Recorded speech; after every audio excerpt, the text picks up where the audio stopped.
मसीह यीशु के बबरकत मीठे खूबसूरत नाम में आप सबों को सलाम। जी तो नौजवानों, आज फिर हम अपनी हदायत के लिए खुदावंद के जिंदा पाक कलाम में से सीखेंगे।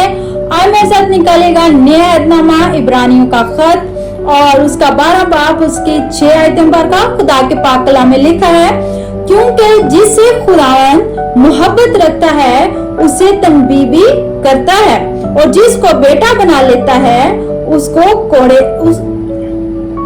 जिसको बेटा बना लेता है उसके कोड़े भी लगाता है। आमीन। मेरे अजीज नौजवानों, बहुत ही खूबसूरत आयत मुकद्दसा। हम सब खुदा के बेटे और बेटियां हैं। बेशक हमारा ईमान है और हम इसी ईमान पर चलते हुए, खुदा के साथ वफादारी से चलते हुए, बाज़ औक़ात ऐसा होता है हम बेदिल हो जाते हैं। ऐसा होता है हम कहते हैं कि इतनी मुश्किलें, इतनी परेशानियां, ये सब कुछ मुझ पे क्यों, आखिर ऐसा क्यों? हम ऐसे सवाल करते हैं।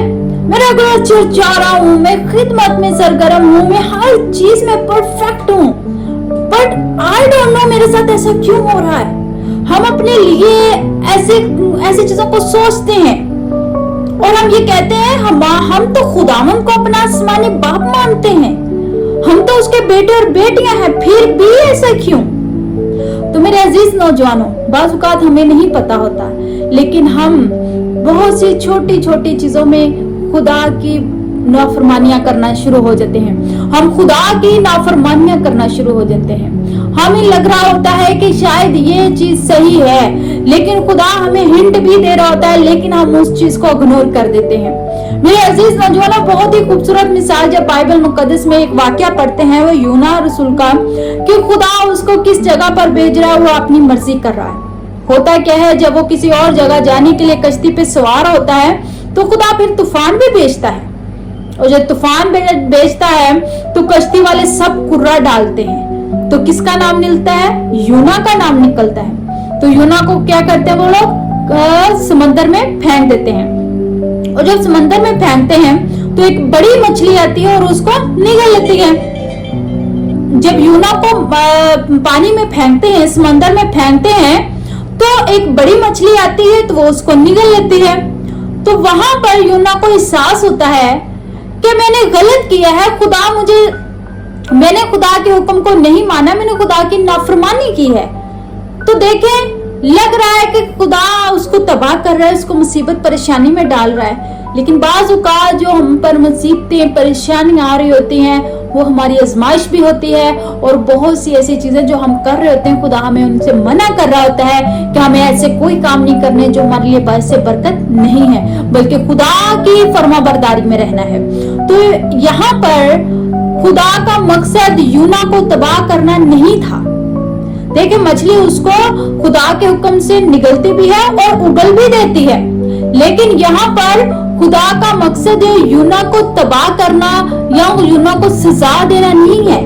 यहाँ पर खुदा सिर्फ और सिर्फ उसको समझाने की और उसको वो काम करने से रोक रहा था जो कि उसको नहीं करना चाहिए था। मेरे अजीज नौजवानों, बाज़ औक़ात खुदा भी हमें ऐसी मुश्किलात परेशानी में डालता है ताकि हम समझ सकें कि जो हम कर रहे हैं वो सही नहीं है, वो हमारे लिए बायस बरकत नहीं है। यूना को वहां पर तबाह करने के लिए नहीं, बल्कि मर्जी पर वापस लाने के लिए किया। नबी ने तौबा की और खुदा की आवाज को सुना, तो क्या हुआ? खुदा ने उसको बचाया और दोबारा उसको खिदमत में बहाल भी किया। खुदा की तंबीह कभी भी तबाह करने के लिए नहीं होती, बल्कि उसकी तंबीह हमें वापस लाने की होती है कि जो रास्ता हम भटक गए हैं उससे हम वापस आए। तो चर्च ऑन द रोड तमाम नौजवानों, अगर जिंदगी में आज ऐसे मामला चल रहे हैं और आप खुदा के साथ वफादार हैं, आप खिदमत में हैं, आप कुछ भी कर रहे हैं, तो याद रखें, अगर कुछ मामला ऐसे जिंदगी में चल रहे हैं तो हो सकता है कि आप कहीं पे गलती कर रहे हैं और खुदा आपको बचाना चाह रहा है। खुदा आपके साथ है क्योंकि खुदा आपसे मोहब्बत करता है, वो हमारा बाप है और वो हमें तंबीह करता है। तो जरूरत इस बात की है कि आज हम भी तौबा करें, उसकी आवाज को सुने और खुदा हमें फिर से बहाल करे अपनी खिदमत के लिए।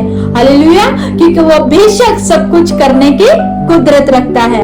याद रखें नौजवानों, तंबी वो सजा नहीं है बल्कि हमारी तरबियत है। खुदा हमें छोड़ता नहीं है बल्कि हमें संवारता है। तो मेरे अजीज नौजवानों, आज का कलाम हम सबों के लिए बाइस बरकत ठहरे। God bless you all.